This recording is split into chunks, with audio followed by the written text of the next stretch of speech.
Sementara itu terkait dengan sosok Ridwan Kamil yang kerap disebut masuk bursa bakal calon wakil presiden Ganjar Pranowo, Wakil Ketua Umum Partai Golkar Ahmad Doli Kurnia bilang Golkar sudah menyiapkan rencana lain untuk Ridwan Kamil dalam pemilu 2024. Menurut Doli, Ridwan Kamil juga telah melaporkan sejumlah pertemuan informal dengan partai lain yang mengajaknya bertemu membahas soal Pilpres kepada Ketua Umum Partai Golkar Airlangga Hartarto.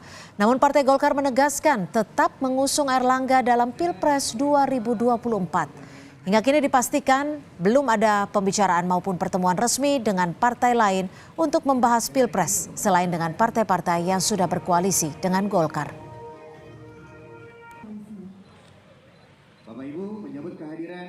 Kita sudah putuskan bahwa Pak Ridwan Kamil itu nanti kita akan dorong, kita calonkan sebagai calon gubernur. Baik itu di Jawa Barat ataupun di DKI Jakarta tergantung Pak Ridwan Kamil. Jadi bicara tentang nominasi pencalonan capres atau cawapres, kita sudah tetapkan Pak Airlangga Hartarto dan sampai sekarang belum ada perubahan tentang keputusan itu. Nah, kalaupun ada perubahan itu diserahkan kepada Pak Airlangga Hartarto sebagai Ketua Umum yang memang sudah kita beri mandat penuh. Sejauh ini belum ada pembicaraan dari pihak manapun ya ke partai secara resmi, khususnya ke Pak Airlangga berkaitan dengan soal Pilpres selain kita membicarakan itu dengan Partai Gerindra.